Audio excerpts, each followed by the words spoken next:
Assalamualaikum warahmatullahi wabarakatuh. Hamdan wa syukran lillah, amma ba'd.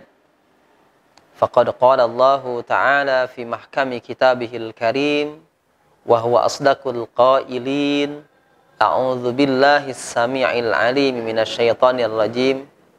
Inna hadzal Qur'an yahdi lillati hiya aqwam wa yubashshirul mu'minin alladzina ya'maluna as-salihati anna lahum ajran kabira.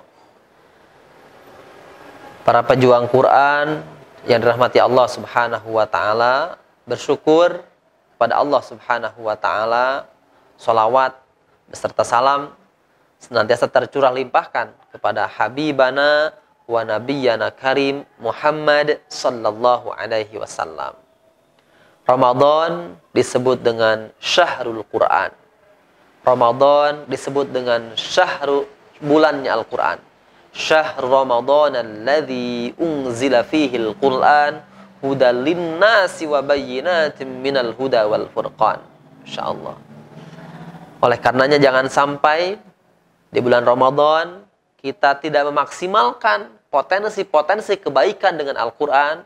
Alangkah baiknya menjadi kebiasaan kita ketika di bulan Ramadan menjadi orang-orang yang senantiasa banyak berinteraksi dengan Al-Quran. Bahkan banyak-banyak berdoa kepada Allah, Allahumma ja'alna wa ahlana wa auladana min ahlil Quran. Ya Allah, jadikanlah kami, anak-anak kami, keluarga kami menjadi ahli Al-Quran. Karena Ramadan adalah momentum kita bersama Al-Quran. Para salafus salih, kita mengetahui Imam Asy-Syafi'i rahimahullahu ta'ala, beliau menghatamkan Al-Quran 1 hari 2 kali hatam. Coba Masya Allah. 1 hari 2 kali hatam. Karena apa? Karena ingin memaksimalkan potensi-potensi kebaikan di bulan suci Ramadan. Gitu ya. Inna anzalnahu fi lailatul qadar. Gitu ya. Al-Quran itu diturunkan di malam Lailatul Qadar. Maknanya adalah di bulan Ramadan. Masya Allah. Oleh karenanya ayohal hadirun, maksimalkanlah kita menjadi pribadi-pribadi yang senantiasa gemar membaca Al-Quran di bulan suci Ramadan. Dalam hadis Nabi Muhammad SAW ada 2 golongan orang yang berinteraksi dengan Al-Quran. Yang pertama adalah alladzi yaqra'ul Quran wa huwa mahirun bihi ma'as safaratil kiramil bararah. Ini hadis ini dalam kitab At-Tibyan fi Adabi Hamalatil Quran, yang artinya adalah alladzi yaqra'ul Quran.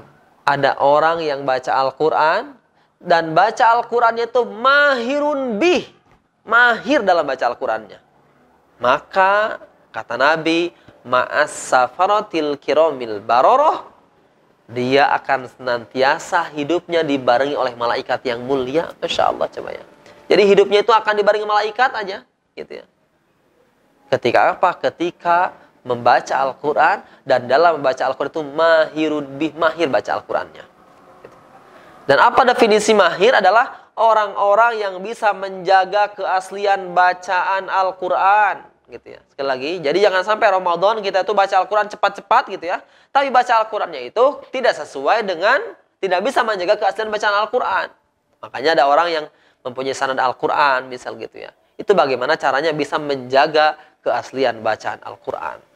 Jangan sampai cepat-cepat ketika kita tadarus, ketika kita tilawah gitu ya. 1 hari, memang iya kita baca 1 jam itu 3 juz, tapi ternyata bacaannya balelol gitu ya. Itu kurang tepat gitu ya.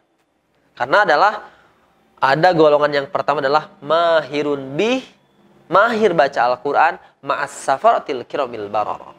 Gitu ya. Dan harapan kita adalah menjadi orang-orang al-mahirun bih gitu ya. Jangan sampai balelol gitu baca Al-Quran gitu ya. Itu yang pertama. Yang kedua adalah walladzi yaqra'ul Quran wa huwa yatata'u fihi wa huwa 'alaihi syaqqun lahu ajrani. Ada golongan yang kedua adalah ada orang yang baca Al-Quran dan baca Al-Qurannya itu yatata'u fihi, terbata-bata baca Al-Qurannya, wa huwa 'alaihi syaqqun lahu ajrani. Bahkan berat membaca Al-Qurannya itu. Tapi apa kata Nabi? Lahu ajroni. Bagi dia adalah 2 pahala. Coba Masya Allah ya. Maknanya adalah tidak akan pernah merugi ketika kita membaca Al-Quran. Tapi bagi siapa ini? kita misal udah belajar, kan ini juga ada ungkapan menurut siapa? Imam Al-Jazari, wal akhdhu bit tajwidi hatmun lazimu man lam yusakhihil qur'ana athimu li'annahu bihil ilahu anzala wa hakadha minhu ilaina wasala. Membaca Al-Qur'an menggunakan tajwid itu hukumnya harus. Barang siapa yang baca Al-Qur'an tidak menggunakan tajwid, athimun, dosa. Kenapa dosa? Li'annahu bihil ilahu anzala, karena Al-Qur'an itu turun dari Allah yang maha mulia.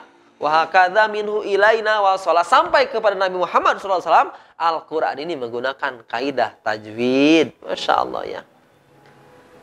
Nah, ini mana di sini athimun itu bagi siapa? Bagi orang-orang yang bodoh, katotoloyo, gitu ya. Udah mah dia tidak bisa baca Al-Qur'an dan dia tidak mau belajar Al-Qur'an. Ada orang yang menyalahkan kepada dia, dia bilang, aing mah tidak letik baca Al-Qur'an. Jangan dibetulkan terus gitu ya. Masya Allah ya. Jadi meskipun kita terbata-bata, tapi terbata-bata tersebut kita terus ingin belajar, insya Allah itu lahu ajroni, 2 pahala. Tapi athimun, dosa itu bagi siapa? Orang yang tidak ada keinginan himmatul aliyah, tidak ada keinginan yang kuat untuk dia menjadi pribadi-pribadi yang lebih baik dalam membaca Al-Qur'an. Hadis Nabi Muhammad SAW, Iqra'ul Qur'an fa innahu ya'ti yaumal qiyamati syafi'an li ashabi. Bacalah Al-Qur'an, kelak Al-Qur'an akan memberikan pertolongan di hari kiamat kelak kepada sahabat-sahabat Al-Qur'an. Mudah-mudahan Allah Subhanahu wa taala menjadikan kita semua pribadi-pribadi ahli Al-Qur'an, sahabat Al-Qur'an, hingga akhirnya Al-Qur'an bisa menolong kita semua insyaallah. Barakallahu fikum jami'an. Assalamualaikum warahmatullahi wabarakatuh.